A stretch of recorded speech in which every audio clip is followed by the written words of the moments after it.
Father Jack, Father Wall, we welcome you to Sarah Meets. Thank you, Ann. I just got back from Rome, so I was there when the white smoke went up, and that was really delightful to find a Chicagoan to be our next pope, and it's going to be a very, very exciting time. Looks like he may be the last pope for a lot of us because it looks like he's a young and vigorous enough that if he's healthy, he's going to be around for a while. Uh, Hearing from some of the places that you are there, that you're from, that you've put on the chat box. Uh, I probably will not be saying something new for a lot of you about Catholic Extension, but because so many people aren't as much aware of it, let me give you just a little brief overview of what Catholic Extension is. You're right, and everything Anne you said was absolutely spot on. It was founded in 1905, and 1905 was a very critical time in American history because it was the year that the United States ceased to be a mission country. So up to Oh, 1905, we were a mission country. We received funding from the propagation of the faith. We were tremendously resourced by religious orders and priests and nuns and from Europe that filled the many of the schools and parishes in the United States. And it was a tremendous gift that was given to us so that we could jumpstart and become a Catholic faith community across the country. But as we all know, that most of those places were in the large metropolitan areas of the United States. If you went to the more rural areas, the church was more sparsely developed, uh, uh, and uh, and in many places they were either poor or they were the very poor people in a largely non-Catholic place. So if you were in Dixie, if you were in the Northwest, if you were in Utah, if you were in Mormon country, in Dixie or in the Southern Baptist area, Southwest, it had more of a Hispanic background because of having been part of the country of Mexico for so many years. But there, the situation, it was really impoverished. So people were impoverished. They were not heavily resourced by a Catholic presence. There was a survey done, and it was said 5 million people who had come to the United States who had been Catholic had left the church just because there was not wow. a vigorous church presence. And the places were there were very, very under resourced. At that time, a young priest from Canada, Francis Clement Kelly from Prince Edward Island, came from Canada to be a missioner in Michigan. And he was sent there and he went to a very poor area and was very under resourced and went out begging for money. And as he went around to different places to try to get some funding, I discovered he was not the only person in the United States. He was a brilliant writer, very creative writer. And he wrote an article in the Clergy Review at the time and basically said, "Shame on America." If we're going in New York, Chicago, Boston, Philadelphia, Milwaukee, all the big places in the Northeast quadrant, they were building cathedrals, they were building parishes, they were building schools, hospitals, service centers, orphanages, etc. If you've seen the beautiful movie Cabrini, you see what the immigrant communities were experiencing in the United States. But when we went to the poor areas, there was absolutely nothing. So he encouraged people to consider starting a mission society, a home mission society, and Protestants were doing it. And the word that they used was an extension society. So the more resourced Oh, places to reach out and help the founding places, the places that are under resourced in the poorest areas. And so he took the word Catholic extension and he went around looking for a bishop to serve him, to adopt him, to sponsor him. He went all over the East, and they wouldn't talk to him. And he went down to Notre Dame, where the Chicago clergy were meeting at a clergy conference. And Archbishop Quigley at the time was there, and he said, "Come to Chicago, and I'll sponsor you." And very interestingly, right there, 1905, 1906, they incorporated the Catholic Extension Society, and it was, I believe, perhaps the first lay board in the Catholic Church, maybe in the world, but it was certainly hmm. in the United States. It was a combination of lay people, priests and bishops on the board that founded Catholic Extension Society. He immediately realized that Archbishop Quigley wasn't in the greatest of health, and there would be a new bishop coming along, and he was concerned about whether the next bishop would be interested. So he went off to the Vatican and had Catholic Extension made a papal society. So my position is appointed by the Vatican, and it typically is for every 5 years. So I'm in my fourth 5-year term. It was longer than I wanted to say about the founding of it. The mission is very simple and very profound. All we do is try to resource people and work with people to build up vibrant and transformative Catholic faith communities among the poor in the poorest places of the United States. So vibrant, transformative Catholic faith communities, parishes, and other kind of expressions of it among the poor in the poorest places. And to do that, we concentrate on doing three things. One is to literally help build church buildings. So we've built over almost 14,000 churches in the United States. And when you see a map with where all the churches are, it covers the whole globe from Alaska down to Puerto Rico in terms of wherever the American flag flies. Somebody said we have more Catholic parishes built than there are Starbucks. I'm not sure about that, but that's the logo. The second thing we do is what we are about as Serra, is to promote and support young people who are going to be the future leaders of the church in the United States. Priests being the primary focus of that.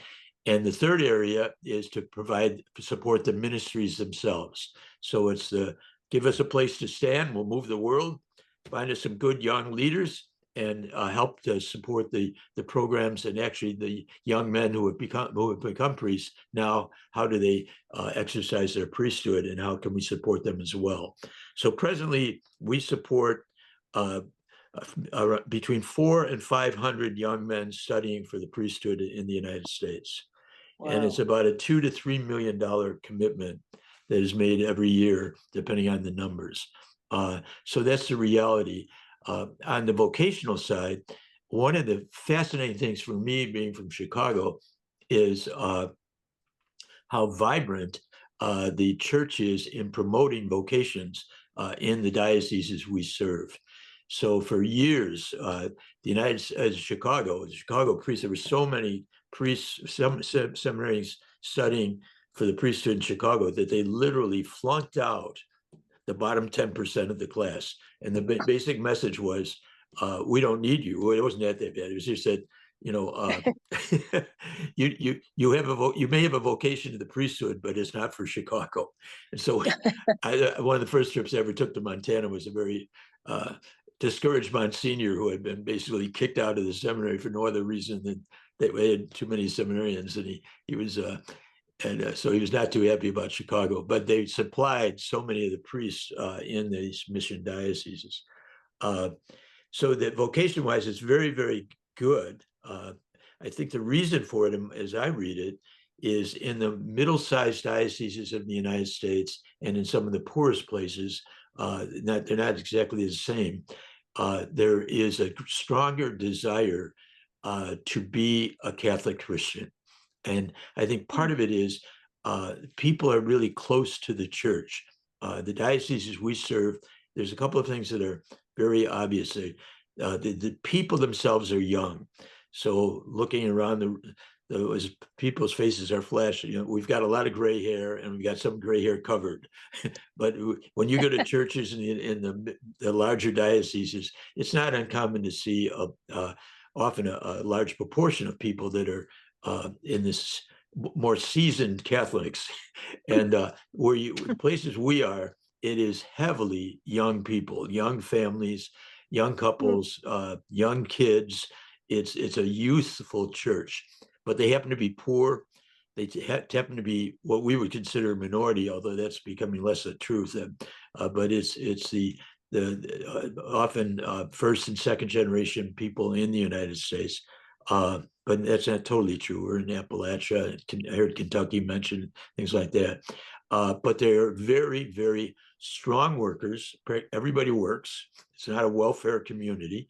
They're hardworking people. They've got family values, and they've got deep and abiding faith. And I feel that one of the things that we all should realize, but you certainly feel it in the people that we are serving, is that faith is the one thing that says to them, we are more than our circumstances. We're loved by God. God values who we are, values what we are doing to try to be aspirational about our children. So what we all experience in our own history, because we all come from immigrant communities, we came here with those same things. People came to the United States, and what did they find? What was the first thing they did? They built a church. And that continues to be a reality of about 15 million people in the United States. They're poor, but they're the working poor. They have family values. They have a strong work ethic. They're highly aspirational about their children, and they're in touch with their faith. And because of that, we've had wonderful success stories about vocations. If you want to someday talk to somebody, either like you're doing here, there's a priest from the Diocese of Little Rock. His name is Scott Friend. He happens to have MS right now, but he's considered the apostle of the Hispanic community. When people told him there were no Hispanics in Alabama, he said, "Oh, yes, they are," and went out and found 12,000 of them. And, Oh, and so he became the real apostle to that. But he was also such a very beautifully rich spiritual person that they put him in charge of as vocation director. Little Rock has ordained 50 priests in the last 15 years. Wow. And they're only 4 or 5% of the whole of the whole population of Arkansas. It's a very small population.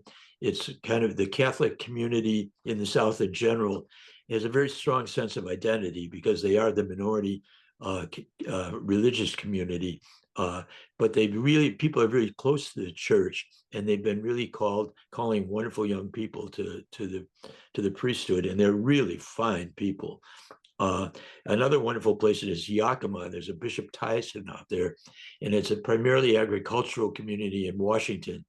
And he has done a wonderful job. One of the things he's insisted on is that every seminarian work in the fields. So go out into the fields. The fields for them are the apple orchards. And he said, you can't hold up the chalice and hold up the host unless you've carried a barrel of apples and experienced what it is to be someone of the people and knowing their experiences in a very powerful way. So the vocation efforts are very, very strong there, and they have been very, very successful. We've also at Catholic Extension have carried that support from the seminary into the priesthood. And so often young men are, you get ordained, but then they go to places where there's not a salary for them, or there's not help for them in terms of the programs and pastoral efforts that they're trying to make. So we've helped to support them. And there's some wonderful stories of people that the recent bishop of the new Archbishop of Houston came from being a bishop in Austin. And his seminary education was paid for by Catholic Extension. And he worked in the fields, the cotton fields at that time. So he went from the cotton fields to the seminary, to being a priest, to being a bishop, and now the archbishop. The most famous one in Chicago was Cardinal Bernardine, who came from Charleston, South Carolina, and his mother was widowed, and we paid for his education, and he ended up being a cardinal of the church. The one diocesan priest that's been beatified in the United States is a young man by Stanley Rother, who's from Oklahoma, and he went out as a missionary to Guatemala. But at one point, he was such a poor seminarian that he was asked to leave the seminary.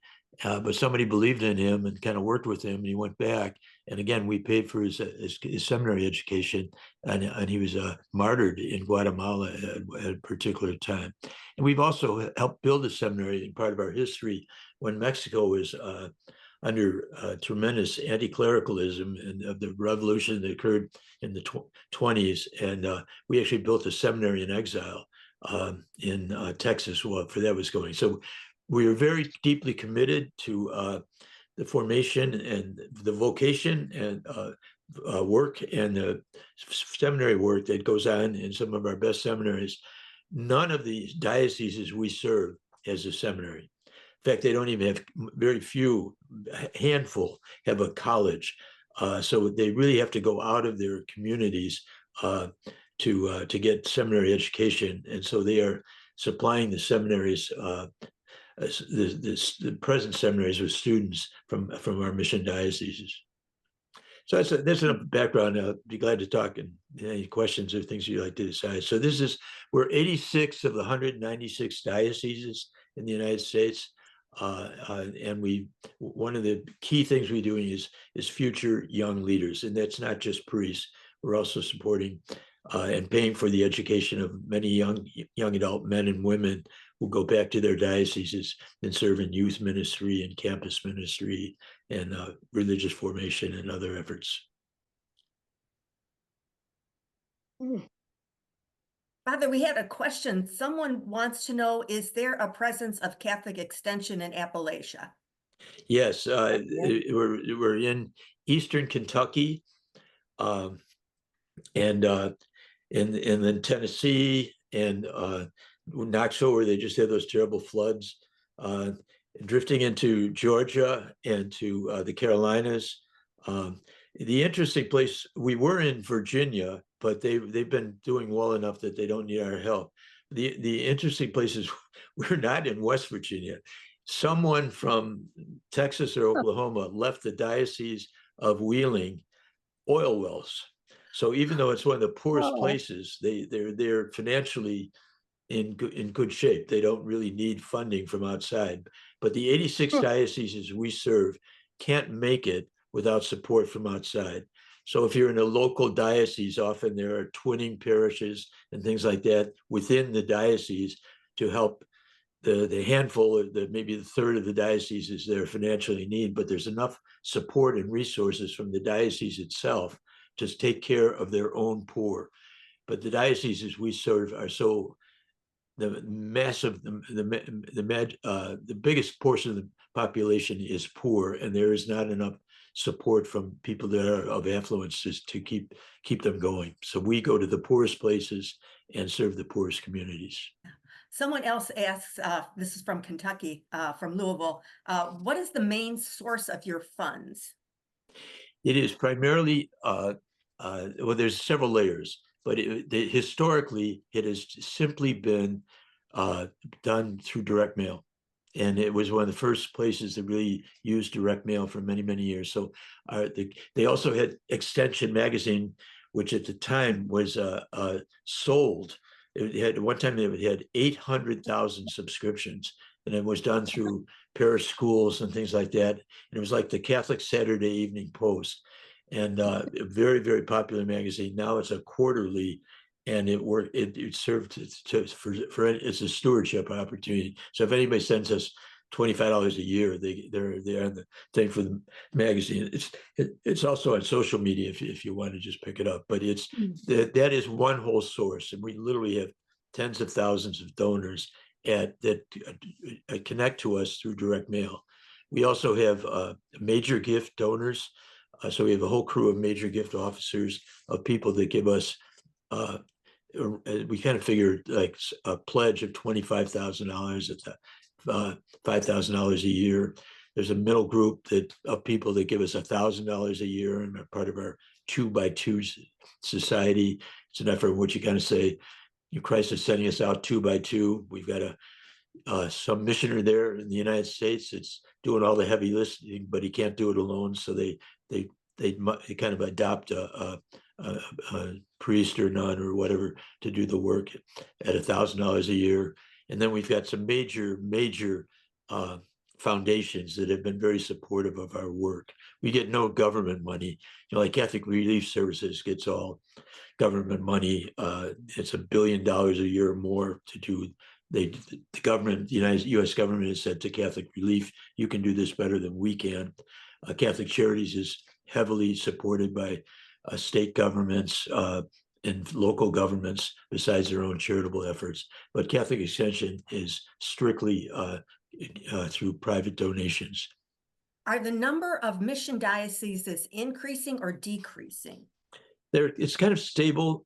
Some go off, as it were, and some come on, and it's all based on their abilities. Like the whole state of Florida at one time was a mission state.